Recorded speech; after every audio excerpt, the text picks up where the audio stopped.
রোজ রোজ ওই প্রতিদিনের একঘেয়ে আলু চচ্চড়ি ওইভাবে না বানিয়ে একবার অবশ্যই এইভাবে ট্রাই করে দেখো, জাস্ট দারুণ লাগে খেতে। তো তার জন্য দেখো সবার ফার্স্টে কিছুটা মুগ ডাল শুকনো খোলায় আমি ভেজে নেব, তার সাথে কয়েকটা শুকনো লঙ্কা দিয়ে দিচ্ছি ঝালের জন্য। তো মুগ ডালটা যেন পুড়ে না যায় সেটা কিন্তু অবশ্যই খেয়াল রাখতে হবে। জাস্ট একটু সুন্দর গন্ধ আসবে আর কালারটা চেঞ্জ হবে, ঠিক সেই রকম করে ভেজে নিতে হবে।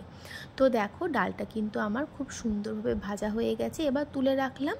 এবার ওই কড়ার মধ্যেই দিয়ে দিচ্ছি সর্ষের তেল। তেলটা ভালো গরম হলে দিলাম 5 ফোড়ন, তারপরে দিয়ে দিচ্ছি একটা বড় সাইজের পেঁয়াজ, যেটাকে কুচিয়ে নিয়েছি আর বেশ লাল লাল করে পেঁয়াজটাকে ভেজে নিলাম। তারপরে দিলাম লম্বা লম্বা করে কেটে রাখা আলুগুলো কিন্তু বেশি মোটা করে কাটিনি, আবার খুব সরুও করিনি, মাঝারি মতন করে লম্বা লম্বা করে কেটে নিয়েছি। এবার পেঁয়াজের সঙ্গে আলুগুলোকে একটু হালকা করে ভেজে নেব।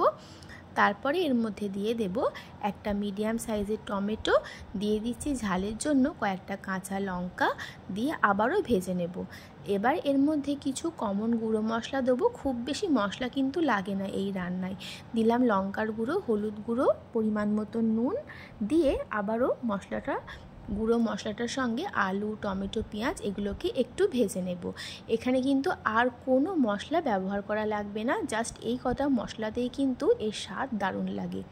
তো দেখো একটু ভেজে নিয়ে দিয়ে দিলাম পরিমাণ মতন জলটা দিয়ে ভালো করে মিশিয়ে নিচ্ছি।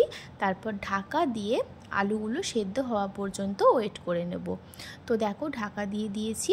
তো 5-7 মিনিট পর আমি দেখে নেব আলুগুলো আমার সেদ্ধ হয়েছে নাকি। তো দেখো আলু কিন্তু খুব সুন্দরভাবে সেদ্ধ হয়ে গেছে আর টমেটোও একদম নরম হয়ে গেছে। এবার খুন্তির সাহায্যে ভেঙে দিলাম আর গ্যাসের ফ্লেমটা এখন হাইতে করে দেবো, যেহেতু আলু একদম সেদ্ধ।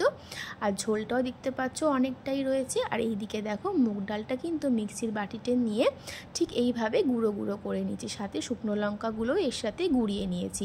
খুব বেশি গুঁড়ো কিন্তু মিহি করিনি, একটু দানা দানা রেখেছি যাতে খেতে ভালো লাগবে। তো দেখো এবার স্বাদের ব্যালেন্সের জন্য দিয়ে দিলাম সামান্য একটু চিনি, তারপরে কিন্তু দিয়ে দেবো ওই গুঁড়ো করে রাখা মুগ ডালটা। যতটা লাগবে ততটাই দেবো, খুব বেশি কিন্তু ব্যবহার করার দরকার নেই। তো দেখো আমি সবটা কিন্তু দিইনি, হাফ মতন রেখে দিয়ে হাফটা দিয়েছি। আর মুগ ডাল গুঁড়োটা দেওয়ার সঙ্গে সঙ্গেই কিন্তু ঝোলটা একদম টেনে নেবে আর এটা দেখবে একদম শুকনো শুকনো হয়ে যাবে। আর এই ডালটা কিন্তু খাওয়ার সময় হালকা একটু মুখে পড়লে বেশ ভালো লাগবে খেতে। দেখো মুগ ডালটা আলুর সঙ্গে ঝোলের সাথে খুব ভালো মতন করে মিশিয়ে নিয়েছি। এবার গ্যাসের ফ্লেমটা লোতে করে একটু ভালো করে আরও মিশিয়ে নিলাম আর একদম শুকনো শুকনো করে নিয়েছি। এই অবস্থাতে কিন্তু এটা আমি নামিয়ে দেবো একটা অন্য পাত্রের মধ্যে। আর এই আলুর তরকারিটা কিন্তু আমার একদম রেডি। তোমরাও কিন্তু এইভাবে একবার ট্রাই করে দেখতে পারো। এটা কিন্তু রুটি, ভাত সব কিছুর সঙ্গেই দারুণ লাগে খেতে। আর এই মুগ ডাল গুঁড়োটা দেওয়ার জন্য কিন্তু আরও বেশি ভালো লাগে। তো দেখতেই পেলে তৈরি হয়ে গেল মুগ ডাল গুঁড়ো দিয়ে আলুর একটা তরকারি, যেটা কিন্তু কোনো রকম বেশি মশলা নেই এর মধ্যে, অল্প মশলাতেই কিন্তু দারুণ লাগে খেতে। তো রেসিপিটা কেমন লাগলো অবশ্যই কিন্তু কমেন্ট করে জানিও। ভালো লাগলে আমার চ্যানেলটা সাবস্ক্রাইব করে দিও আর এইভাবে আমার পাশে থেকো।